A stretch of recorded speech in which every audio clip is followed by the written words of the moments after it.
जय हिंद। स्वागत है आप सभी का हमारे YouTube channel unstoppable GS classes में।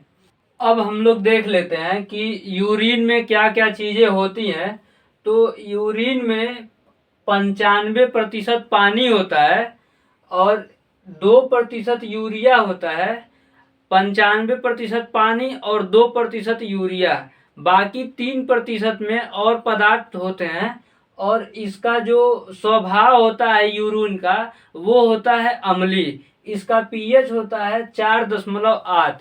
जिसका पीएच 7 से कम होता है वो अम्लीय होता है, और जिसका पीएच 7 से ज़्यादा होता है वो कैसा होता है, तो वो क्षारीय होता है। तो यूरिन का पीएच कितना होता है, 4.8। इस वजह से ये क्या होता है, तो अम्लीय होता है। और इसका पीला रंग क्यों होता है, तो पीला रंग होता है इसमें यूरोक्रोम की वजह से पीला रंग होता है। यूरोक्रोम की वजह से पीला रंग होता है। और जब हम लोग कोई दवाई खाते हैं तो दवाई का जो हिस्सा नहीं पच पाता है हमारे शरीर में, वो शरीर से बाहर निकलता है। और जब वो पेशाब के रास्ते बाहर निकलता है तो उसके वजह से क्या होता है कि पेशाब बहुत ज़्यादा पीला दिखाई देने लगता है।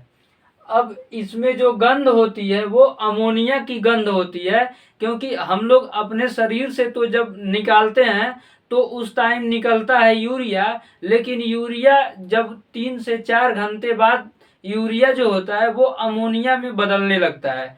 3 से 4 घंटे बाद यूरिया किस में बदलने लगता है, तो यूरिया किस में बदलता है, तो अमोनिया में बदलने लगता है। इसी वजह से जहाँ पे लोग बार बार पेशाब करते हैं, अगर उधर आप जाएंगे तो आपको एक बहुत ही अजीब सी स्मेल आती है, गंध आती है। वो गंध किसकी होती है, तो वो यूरिया की होती है। अब हम लोग देख लें कि इसकी बीमारियां कौन कौन सी हैं किडनी की। तो किडनी की जो बीमारी है, सबसे पहले स्टोन, यानी कि आप सुने होंगे कि इसके किडनी में क्या है, तो पथरी है। वो पथरी किसकी बनी होती है, तो वो बनी होती है कैल्शियम ऑक्जेलेट की बनी होती है। तो शरीर में बनने वाली जो पथरी होती है वो किसका होता है, तो कैल्शियम ऑक्जेलेट की होती है। ये प्रश्न पूछा हुआ है कि जो शरीर में पथरी बनती है वो किस पदार्थ की बनी होती है, तो वो क्या है, कैल्शियम ऑक्जेलेट की बनी होती है। अब यूरेनिया नाम की एक बीमारी होती है। यूरेनिया कब होती है, जब शरीर में अमोनिया की मात्रा बढ़ने लगती है तो क्या होता है, यूरेनिया रोग हो जाता है शरीर में अमोनिया की मात्रा बढ़ने से। तीसरा है ग्वाइट, यानी कि गठिया रोग कब होती है। गठिया रोग कब होती है, जब शरीर में यूरिक एसिड की मात्रा बढ़ने लगती है। अब ये गठिया रोग क्या होता है, गठिया रोग में शरीर की जितनी भी जो जोड़ है, हड्डियों का जो जोड़ है, जैसे ये कलाई जहाँ से मुड़ रहा है, ये अंगुलियां जहाँ से मुड़ रही है, केहूनी जो मुड़ रहा है, इन सब में क्या होता है, जिस तरीके से गाड़ी वाड़ी जो होती है उसमें क्या ग्रीस लगाया जाता है ताकि उसमें फ्लेक्सिबल ये आसानी से मुड़ सके। इसी प्रकार से जो शरीर की हड्डियां होती हैं उन ज्वाइंटों में साइनोवियल द्रव भरा होता है। जब ये साइनोवियल द्रव खत्म होने लगता है और उसमें यूरिक एसिड बढ़ने लगता है तो शरीर में क्या हो जाता है कि गठिया रोग हो जाता है, जिसकी वजह से आदमी जब भी बैठेगा तो बहुत ज्यादा दर्द करेगा, बाप बाप चिल्ला के बैठेगा। और जब खड़ा होगा तो तब भी उसको बहुत ज्यादा दर्द करेगा, बाप बाप वो चिल्लाता रहेगा। इसी वजह से जैसे जैसे उम्र ढलती जाती है, बुढ़ापा आता जाता है, तो लोगों के शरीर में जो साइनोवियल द्रव है हड्डियों के जोड़ों के बीच में, वो कम होने लगता है, जिसके वजह से उनका शरीर बहुत ज्यादा दर्द करने लगता है। तो गठिया रोग किसके बढ़ने से होता है, तो यूरिक एसिड के बढ़ने से गठिया रोग हो जाता है। इसके बाद हम लोग बात करें, अगर किसी व्यक्ति की किडनी खराब हो जाती है, तो अगर उसकी एक किडनी खराब है तो कोई दिक्कत नहीं है, एक किडनी पे भी आदमी जीवित रह सकता है और उसको काम करने में, कोई बोझा उठाने में कोई दिक्कत नहीं होती है। लेकिन अगर दोनों किडनी खराब हो जाए तब उस व्यक्ति का क्या किया जाता है, किडनी ट्रांसप्लांट किया जाता है।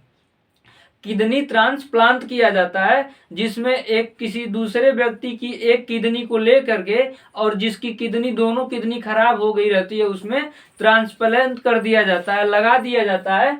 वो भी 48 घंटे के अंदर किडनी को लगाना जरूरी है, नहीं तो वो किडनी क्या हो जाएगी, तो खराब हो जाएगी, वो लगाने योग्य नहीं रह जाएगी।